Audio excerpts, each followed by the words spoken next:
দেখছেন star metro চ্যানেলের YouTube channel. আমি মানবেন্দ্র বোস।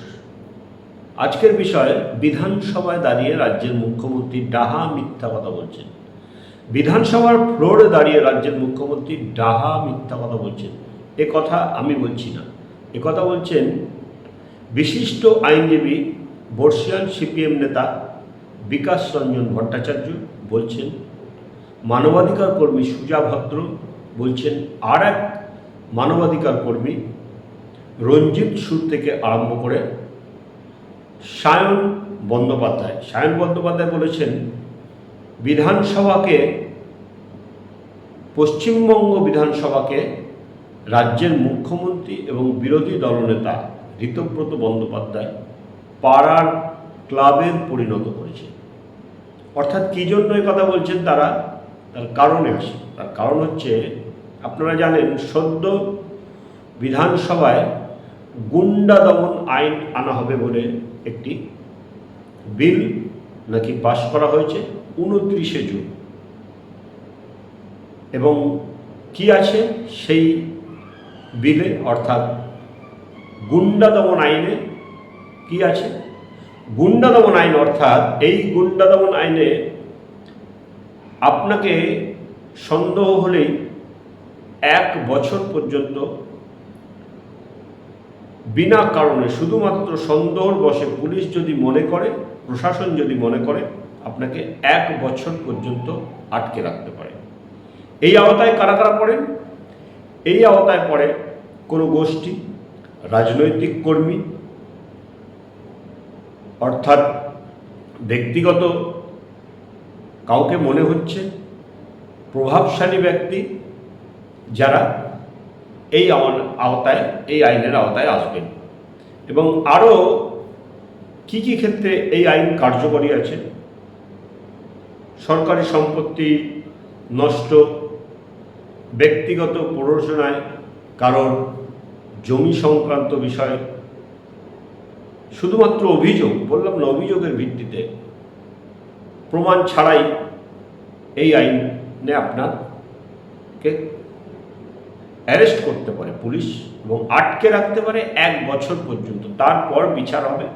এবং সেই গুন্ডা দমন বিল নাকি 29শে জুন লাগু হয়েছে পশ্চিমবঙ্গের রাজ্যে।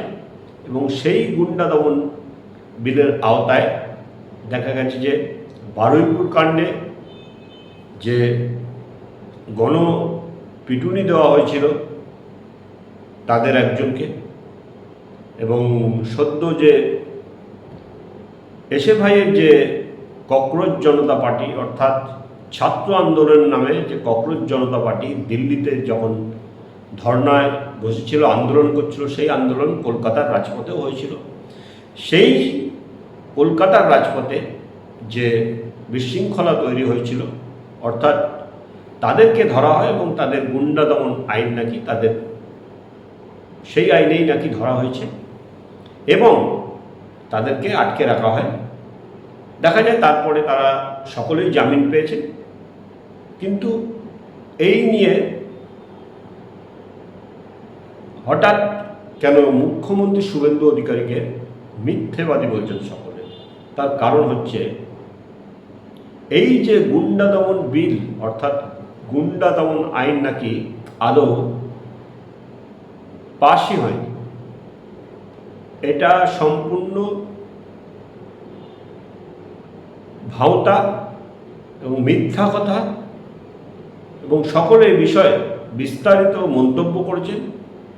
এবং এই গুন্ডা দমন আইনের একটি হাইকোর্টে জনস্বার্থ মামলা করা হয় এবং মামলাকারীদের পক্ষে সওয়াল করেছিলেন বিকাশ রঞ্জন ভট্টাচার্য। এবং সেখানে দেখা যায় যে এই গুন্ডা দমন বিল, যা রাজ্যপালের সই লাগে, তারপরে রাষ্ট্রপতির সই লাগে, সেই সই নাকি এখনো হয়নি। অর্থাৎ গুন্ডা দমন বিল কিন্তু এখনো পাশ হয়নি। এবং ফলাও করে বলা হচ্ছে যে গুন্ডা দমন আইন আনা হয়েছে এবং এই গুন্ডা দমন আইনে নাকি আইনের আওতায় আনা হবে যারা গুন্ডা মনে হবে। জেলার এসপি, থেকে আরম্ভ করে পুলিশের উচ্চপদস্থ আধিকারিকরা, তারা যাকে খুশি, অর্থাৎ যাকে তাদের সন্দেহ হবে যে পাড়ার কোনো নেতা, তিনি প্রভাবশালী, তিনি গুন্ডা, কোনো রাজনৈতিক নেতা, কোনো গোষ্ঠী, রাজনৈতিক মিছিল থেকে যদি কোনো ভাঙচুর হয়, সেখানে যারা পড়বে তাদেরকে যদি মনে করে তারা গুন্ডা, কোনো সরকারি সম্পত্তি কেউ ভাঙচুর করেছে একসঙ্গে সংঘবদ্ধ হয়ে, সেই বিষয় এবং এইসব একাধিক বিষয় যে আইন আনা হয়েছিল, সে আইন সাংঘাতিক আইন, এবং এই আইন নিয়ে হাইকোর্টে জনস্বার্থ মামলা হয় এবং এই আইনটি খারিজ করে দিয়েছে হাইকোর্ট। বলেছে যেহেতু এটা কোনো রকম সই হয়নি, অর্থাৎ কার্যকরী হয়নি, তাই এই আইন নিয়ে আর এগোনো যাবে না। অর্থাৎ এই বিষয় নিয়েই রাজ্যের মুখ্যমন্ত্রী শুভেন্দু অধিকারীকে মিথ্যেবাদী বলছেন সকলে, এবং তার সঙ্গে সায়ন বন্দ্যোপাধ্যায় একটি গুরুত্বপূর্ণ কথা বলেছে, পশ্চিমবঙ্গ রাজ্য বিধানসভা এখন কার্যত পাড়ার ক্লাবে পরিণত হয়েছে, যেখান থেকে সরকার হুমকি দিচ্ছে সকলকে। রাজ্যের মুখ্যমন্ত্রী দেখা যাচ্ছে বিভিন্ন সময় বিরোধীদের হুমকি দিচ্ছে, এই গুন্ডা দমন আইন নিয়ে কোনো কাউকে ভয় দেখানো হচ্ছে, টার্গেট করা হচ্ছে কাউকে। এই বিষয়ে কিন্তু আজকের সমস্ত তাদের বক্তব্য, অর্থাৎ বিকাশ রঞ্জন ভট্টাচার্য, সুজা ভদ্র, রঞ্জিত সুর এবং সায়ন বন্দ্যোপাধ্যায়, তারা কি জানালেন, এই গুন্ডা দমন আইন ঠিক কি, আমরা বিস্তারিত সেটা কিন্তু দেখাবো আজকে। এবং আমাদের এই ইউটিউব চ্যানেল আপনারা সাবস্ক্রাইব করুন, শেয়ার করুন মানুষের মধ্যে, এবং সব মতামত প্রকাশ করুন, এবং রাজ্যের সমস্ত বিষয় যা ভুল তার বিরুদ্ধে গর্জে উঠুন, প্রতিবাদ করুন। সঙ্গে থাকুন, পরবর্তী ভিডিওর জন্য অপেক্ষা করুন। মামলাটা করেছিলাম যে সত্যটা সামনে আসুক, মিথ্যে কথা বলেছিলেন আর কি, এটা পরিষ্কার হয়ে গেল।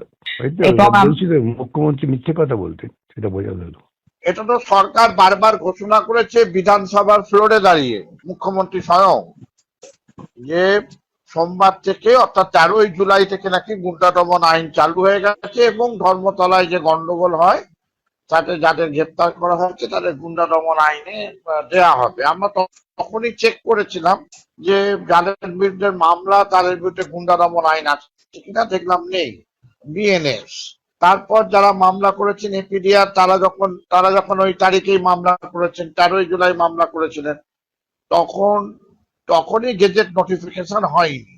দ্বিতীয় যেটা অ্যামেন্ডমেন্ট হয়েছে তার গেজেট নোটিফিকেশন হয়েছে, এবং সেটা বই হিসাবে ছেপেও বেরিয়েছে। তার মানে বিধানসভায় মুখ্যমন্ত্রী ফ্লোরে দাঁড়িয়ে মিথ্যা কথা বলেছেন বা বিপদে পরিচালিত করেছেন দেশকে। তার বিরুদ্ধে স্বাধিকার ভঙ্গের নোটিশ আনা উচিত বলে আমার মনে হয়। যারা বিধানসভার বিধায়ক তাদের বলা উচিত যে আপনি বলেছেন কিন্তু আজ অব্দি নোটিফিকেশন হয়নি। হতে পারে রাজ্যপাল, দুরকম পদ্ধতি আছে, রাজ্যপাল নিজে সই করতে পারেন, রাজ্যপাল কিছু প্রশ্ন তুলে আবার ক্যাবিনেটে পাঠিয়ে দিতে পারেন, তখন ক্যাবিনেট আবার সিদ্ধান্ত যদি নেয় যে না কোনো বদল হবে না, তাহলে রাজ্যপালকে সই করতে বাধ্য, অথবা রাজ্যপাল রাষ্ট্রপতির কাছে পাঠিয়ে দিতে পারে। যেহেতু এটা নিবর্তনমূলক আইন, যেহেতু এটা সতর্কতামূলক আইন, একজনকে 1 বছর রাখা যাবে, ন্যাশনাল সিকিউরিটি অ্যাক্টও আছে কেন্দ্রীয় ভাবে, ফলে একটা প্যারালাল আইন তৈরি হবে কিনা। এখন জানা যাচ্ছে, আমরা খুব পরিষ্কার নয়, আমরা কিন্তু সেও পরিষ্কার নয়, রাজ্যপাল সই না করে কি রাষ্ট্রপতির কাছে পাঠিয়ে দিয়েছেন? তাহলে রাষ্ট্রপতি এখন অব্দি সই করেননি। যতক্ষণ না পর্যন্ত সাংবিধানিক প্রধান অ্যাসেন্ট না দেবেন, অর্থাৎ সম্মতি না দেবেন, এবং তার উপর দাঁড়িয়ে তারিখ দিয়ে বলা হবে উইথ এফেক্ট ফ্রম দ্যাট, এই তারিখ থেকে এফেক্ট হচ্ছে, সেই মোতাবেক গেজেট নোটিফিকেশন যদি না হয় তাহলে আইন নয়, তাহলে বিল হয়ে পড়ে আছে, এখনো অব্দি অনুমোদন পাওয়া যায়নি। ফলে রাজ্যের মুখ্যমন্ত্রী বিশেষ করে তিনি একটা কি বলবো, একটা হুমকি লাগাতার চালিয়ে গেছেন যে এই গুন্ডা দমন আইন দিয়ে সমস্ত বিরোধিতাকে, এমন মানে উনি বলেছেন 34 বছরের বাম শাসন, 15 বছরের তৃণমূল শাসন, সেখান থেকে যে সমস্ত দুষ্কৃতীরা তৈরি হয়েছে সেগুলোকে তিনি দমন করবেন। বালিপুরে যখন ধর্ষণ খুনের ঘটনা ঘটলো এবং তার বিরুদ্ধে যে বড় আন্দোলন তৈরি হলো, সেইখানে প্রায় 40-50 জনকে সাধারণ প্রতিবাদী মানুষ তাদেরকে গ্রেপ্তার করা হলো। কলকাতায় যখন নিট দুর্নীতির বিরুদ্ধে বিশাল জমায়েত হলো, সেইখানে পরিকল্পিতভাবে গন্ডগোল পাকিয়ে সেখান থেকে অনেককে যাতে গ্রেপ্তার করা হলো, সবারকে উনি হুমকি দিয়েছেন যে এদের বিরুদ্ধে গুন্ডা দমন আইন প্রয়োগ করা হবে। বিধানসভায় দাঁড়িয়ে, বিধানসভার বাইরে উনি বলেছেন রাজ্যপাল এই গুন্ডা দমন বিল যেটা তারা পাশ করেছে সেটা রাজ্যপাল স্বাক্ষর করে দিয়েছে, 2-3 দিনের মধ্যেই তিনি সবাইকে এই আইনে গ্রেপ্তার করবেন ইত্যাদি। কিন্তু আমরা দেখলাম যে এই মুখ্যমন্ত্রী এমনকি বিধানসভায় দাঁড়িয়েও তিনি বিধানসভাকেও ভুল বুঝিয়েছেন। বিধানসভার যে অধিকার, সেই অধিকারও তিনি যে লঙ্ঘন করেছেন বাইরে তো বটেই। কারণ এই গুন্ডা দমন আইন সেটা আইনই হয়নি, সেটা বিল ছিল, এখনো পর্যন্ত সেটা আইনে পরিণত হয়নি। দেখুন, একটা বিল যখন আইনে পরিণত হতে হলে সেটাকে হয় রাজ্যের যিনি রাজ্যপাল তাকে সেটাতে স্বাক্ষর করে সম্মতি দিতে হয়, অথবা রাষ্ট্রপতিকে স্বাক্ষর করে তাতে সম্মতি দিতে হয়। সেইটা হচ্ছে যে আইনের বিষয়বস্তু অনুযায়ী। কিছু আইন আছে যেগুলো একান্তই রাজ্যের এখতিয়ারের মধ্যে পড়ে, সেগুলোতে রাজ্যপাল স্বাক্ষর করলেই হয়। কিন্তু মৌলিক অধিকার সংক্রান্ত বিষয়, যে আর্টিকেল 14, 21, 19 এগুলোকে যে যদি টাচ করা হয় বা এগুলো সংকুচিত করা হয়, বা বিএনএস বা বিএনএসএস কে অতিক্রম করে যদি কোনো আইন হয়, এবং বা যেসব বিষয়ে কেন্দ্রের ইতিমধ্যে আইন রয়েছে সেগুলোকে সেই সব বিষয়ে যদি আইন হয়, তাহলে সেই সব আইন লাগু করতে হলে সেখানে রাষ্ট্রপতির সম্মতি লাগে। এই গুন্ডা দমন আইনে আপনি আর্টিকেল 14, আর্টিকেল 19, আর্টিকেল 21, আর্টিকেল 22 সমস্ত কিছুকে লঙ্ঘন করা হয়েছে। যে এখানে বলা হয়েছে 12 মাস পর্যন্ত কাউকে বিনা বিচারে আটক রাখা যায়। এটা ভয়ঙ্কর আইন, যে ইতিমধ্যে এই বিষয়ে একটা কেন্দ্রীয় আইন রয়েছে, ন্যাশনাল সিকিউরিটি অ্যাক্ট।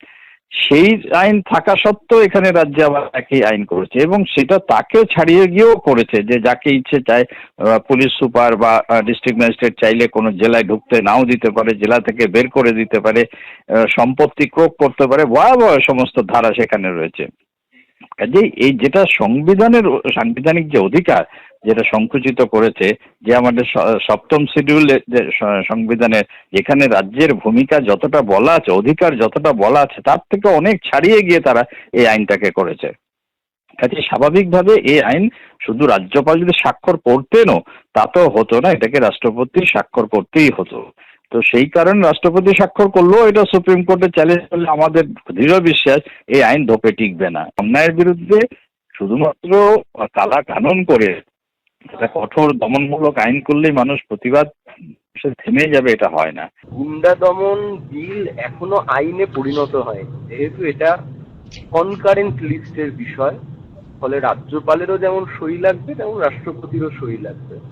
ফলে যে বিল আজ অব্দি বাস্তবে রূপায়ণ করা হয়নি, যার কোনো এক্সিস্টেন্স নেই, সেই বিলের ভয়ে যখন রাজ্যের মুখ্যমন্ত্রী বিধানসভায় দাঁড়িয়ে বলেন যে গুন্ডা দমন আইন অনুযায়ী তাদের ব্যবস্থা নেব, আর রাজ্যের বিরোধী দলনেতাও যখন সেই একই সুরে বলেন হ্যাঁ গুন্ডা দমন আইন অনুযায়ী ব্যবস্থা নেওয়া হোক, তাতে আসলে বোঝা যায় যে রাজ্যের বিধানসভাটা পাড়ার ক্লাবে পরিণত হয়েছে।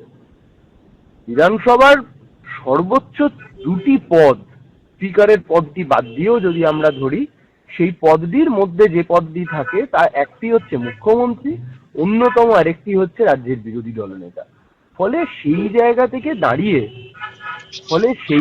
থেকে দাঁড়িয়ে এখানে এমন একটা সিচুয়েশন তৈরি করানো হলো, আসলে গুন্ডা দমন আইনের জুজু দেখানো হলো, অথচ বাস্তবে সেই আইনটাই এখনো, সেই বিলটাই এখনো আইনে পরিণত হয়নি। গতকাল আমরা আদালতে এসে জানতে পারলাম।